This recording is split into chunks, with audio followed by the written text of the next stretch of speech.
A gente dá sequência com a nossa série de entrevistas sobre as eleições 2022.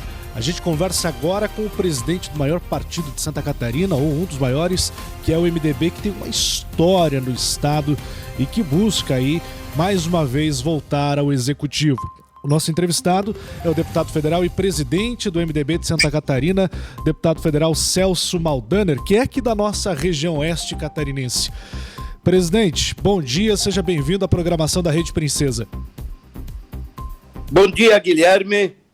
É uma satisfação conversar com toda a população aí do Grande Oeste catarinense através da Rádio Princesa e me coloco à disposição para tirar alguma dúvida sobre o processo democrático que estamos discutindo dentro do MDB. Pois é um grande processo democrático, presidente. Eu gostaria, já que estamos falando sobre democracia, de começar pontuando em relação às prévias que acontecem no dia 19 de fevereiro. A gente tem aí um grande partido que hoje tem aí nas suas bases, ou pelo menos até o ano de 2021, esteve fortemente alinhado com o governador Moisés. Como é que vão ser essas prévias? E como é que está a expectativa do senhor como presidente em relação a isso? Bom, fica bem claro que quando surgiu a ideia das prévias, foi o deputado Rogério Peninha Mendonça, popular Peninha, da região do Vale do Itajaí, que propôs, numa reunião que tivemos lá no escritório do senador Dário Berg, em maio, junho de 2020, ele propôs fazer prévias. Por que não ouvir todos os filiados do MDB sobre prévias?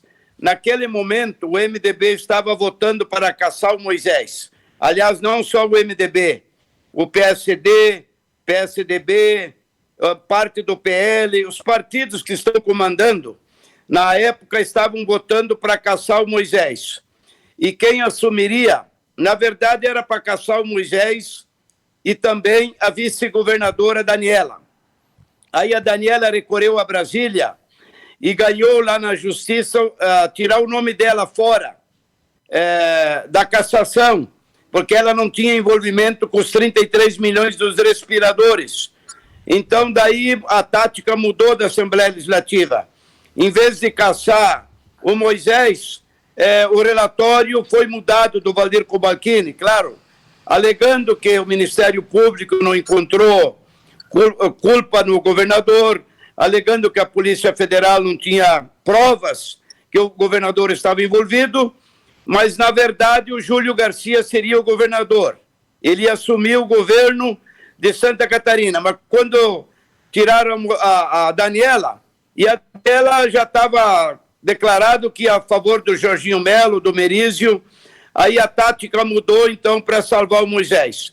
O relatório foi mudado e os 4 deputados, Fabiano da Luz, do PT, Valdir Cobalcini, hoje líder da bancada do MDB, Marcos Vieira, do PSDB, e hoje o líder do governo, Milton Schaefer, então os 4 votos unidos salvaram o governador. E o compromisso que sempre ficamos sabendo, que o MDB ia dar governabilidade, por ser a maior bancada não só de Santa Catarina, mas do Brasil. Hoje nós temos a maior bancada do MDB, 9 deputados, e o MDB, então, alegou que ia dar governabilidade, e o governo agora está descentralizando os recursos através do PIX e fazendo o Plano 1000, trazendo recursos para os municípios. Então, nesse momento, a bancada gostaria que o Moisés fosse o candidato do MDB ao governo do estado para a eleição. Pois é, o governador está sem partido. Já declarou algumas vezes o interesse de ir para partidos menores. O MDB segue ouvindo as prévias. Tem o nome de Antídio Lunelli como um dos fortes pré-candidatos aí, inclusive dentro do partido, pelo que deu para se perceber. Como é que o senhor está lidando com tudo isso, presidente? Olha, o nosso lema é o MDB mais perto das bases.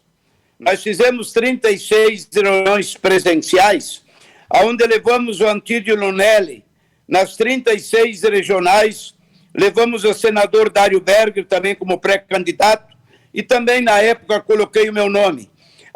As prévias foram prorrogadas a pedido do senador, a pedido de 2 ex-governadores, a pedido da bancada. Foi prorrogada as prévias, e no encontro do dia 23 de agosto, no diretório estadual em Florianópolis. Inclusive, eu frustrei muitos companheiros por não ter botado em votação, porque se naquele dia eu boto em votação entre 15 de novembro e 15 de março, ganhava 15 de novembro. Nós ia escolher o nosso candidato a governador. Mas para não desunir o nosso partido, nem a bancada, ficarmos unidos, a gente concordou com a minoria para fazer 15 de março. Aí, na época, o líder, no dia 23 de agosto, o líder da bancada, Kubachini, propôs, então, antecipar para fevereiro, para não deixar nenhum lado descontente. E foi aprovado por unanimidade e ficou a data no dia 19 de fevereiro. E o nosso lema é MDB mais perto das bases. Agora, não é fácil fazer democracia. Geralmente, a cúpula do partido quer decidir o futuro do partido. Não é ouvir das bases. Então, a gente sofre um pouco. Eu vi 291 presidentes do MDB, onde 79% querem candidato a governador do MDB.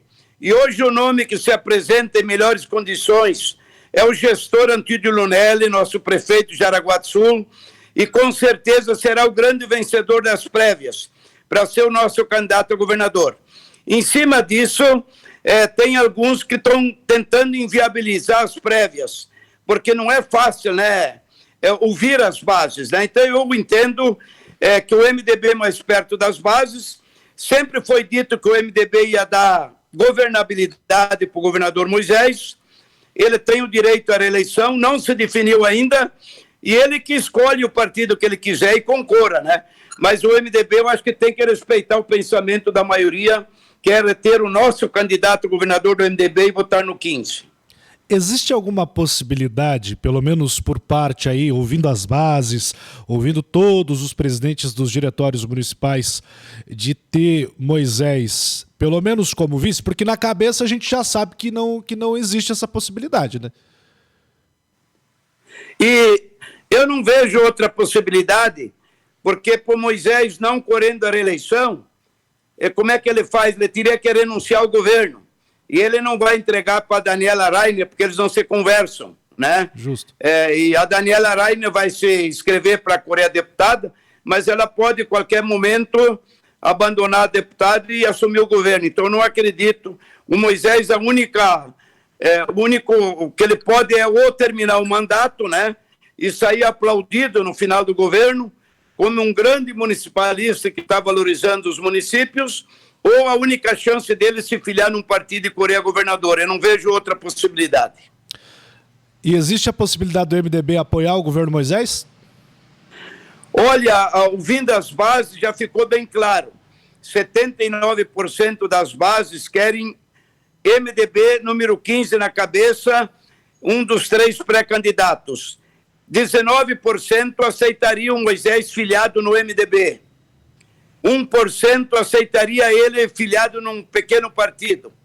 E 1% não opinaram. Então, eu entendo que o nosso lema é MDB mais perto das bases. O MDB já está fora do governo há 12 anos, como candidato a governador. 8 anos com o Colombo, agora 4 anos com Moisés. Eu acho que o MDB, pelo legado que tem, pela história do Pedro Ivo, do Cacildo, do nosso querido Luiz Henrique, eu acho que o MDB tem um legado que deveria ser honrado e estamos apoiando, então eu estou respeitando a decisão da maioria. A bancada, com certeza, a hora que sair as prévias e for definido o nosso candidato governador, devem acompanhar a decisão do partido. Chama atenção porque atualmente a bancada do MDB lá na Assembleia está indo um pouco contra isso tudo que as bases, que essas reuniões definiram, né, presidente? Eu acho que tem que respeitar a bancada.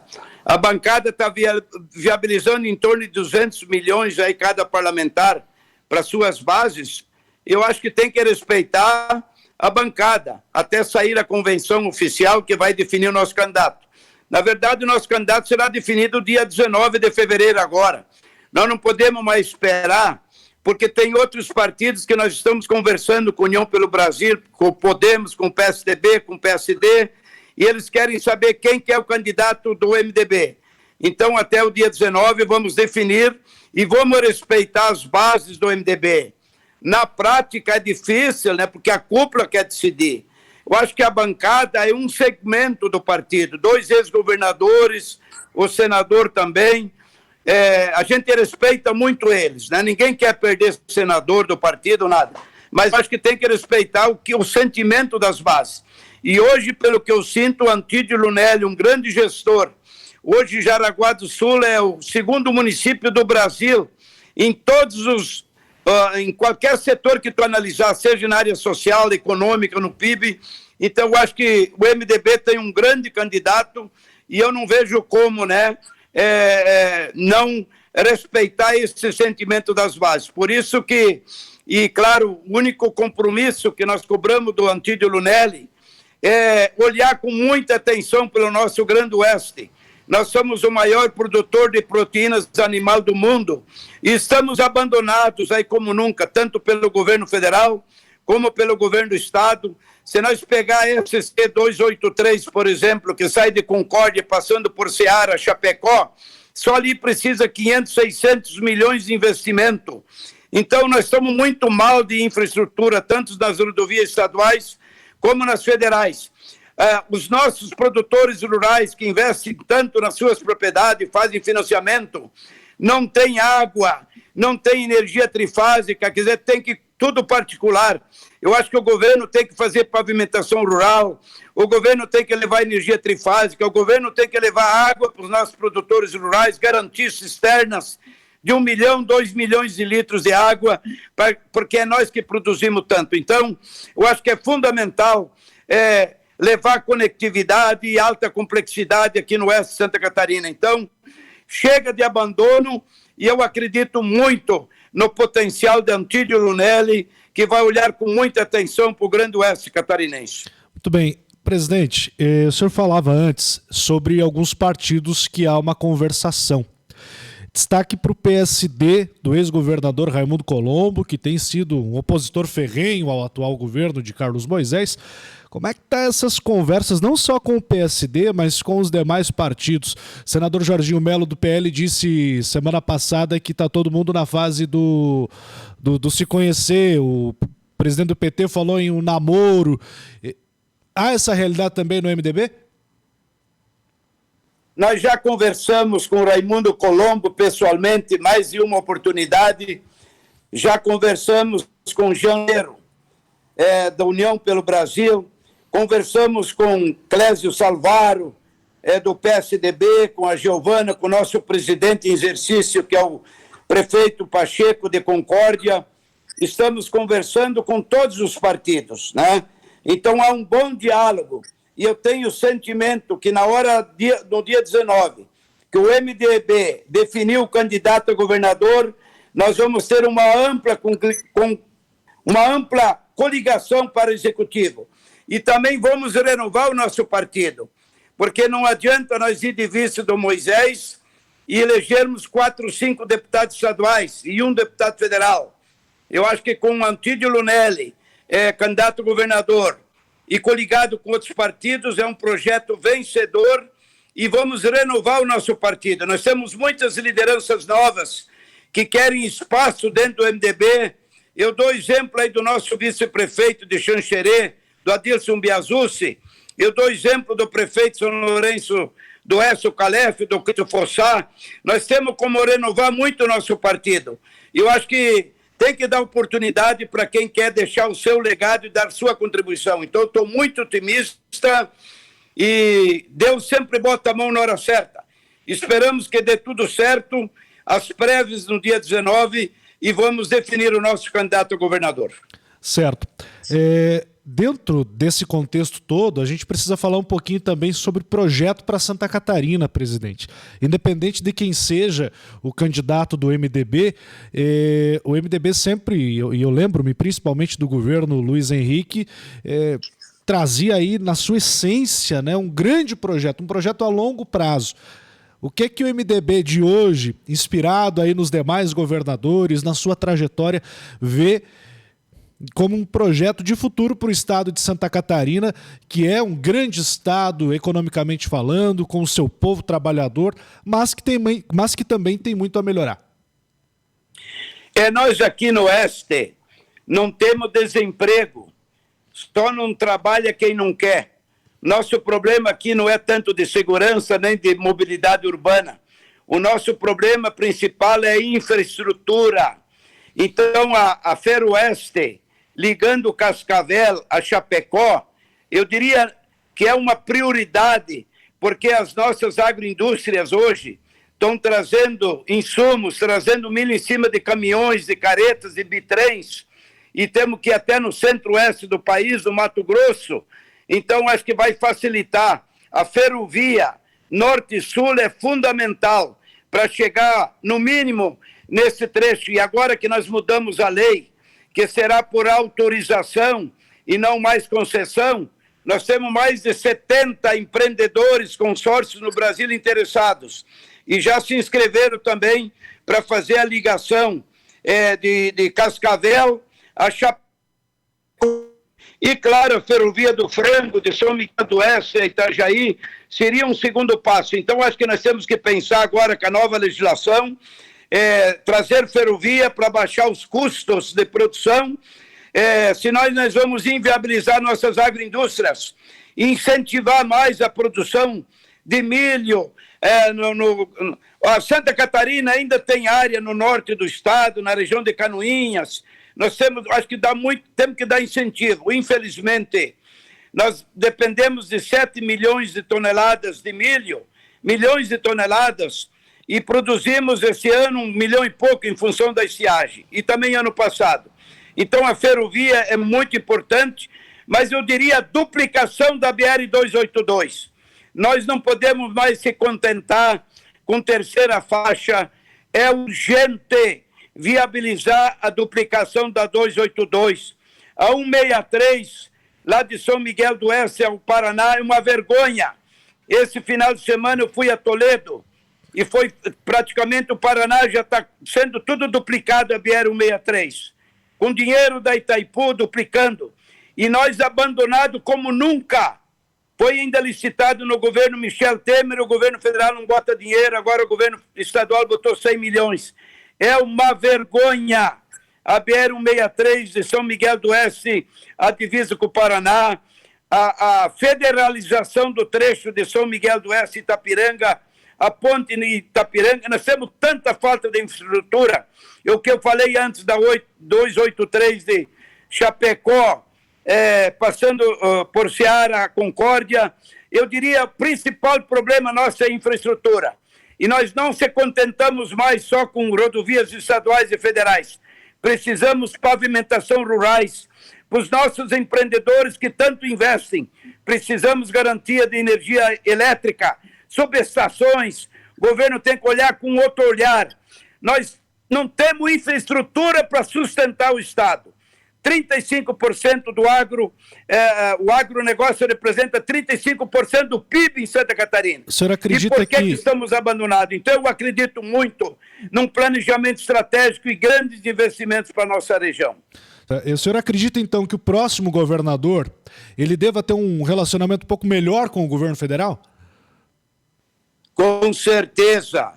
Não só com o governo federal, mas também o Fórum Parlamentar, que tem feito possível, tem 16 deputados federais, 3 senadores.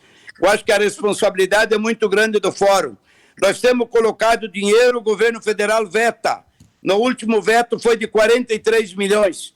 Esperamos que o governo repõe. Então, esse diálogo é fundamental do Fórum Parlamentar e principalmente do governador. O governador tem que ser o protagonista, tem que ser o empreendedor, tem que puxar a frente. E, com certeza, chega de discriminação, porque volta apenas 10% do que Santa Catarina contribui com o governo federal. Nós somos o 6º estado que mais contribui com a União e o 24º no retorno. Então, e ainda Santa Catarina, além de ser discriminada pelo governo federal, nós aqui no Grande Oeste Catarinense não temos portos, aeroportos, então está na hora do aeroporto de Chapecó, por exemplo, né, com cargas de valores agregados. Então, nós precisamos bilhões de investimentos no oeste de Santa Catarina. E eu espero que essa história se reverta aí com o próximo governador de Santa Catarina. Perfeito. Presidente, as prévias acontecem no dia 19, ou seja, a gente vai voltar a falar sobre eleições. Eu sei que o senhor está indo a Brasília, então uma boa semana de trabalho. Eu que agradeço e vamos respeitar a democracia, vamos respeitar o pensamento das bases.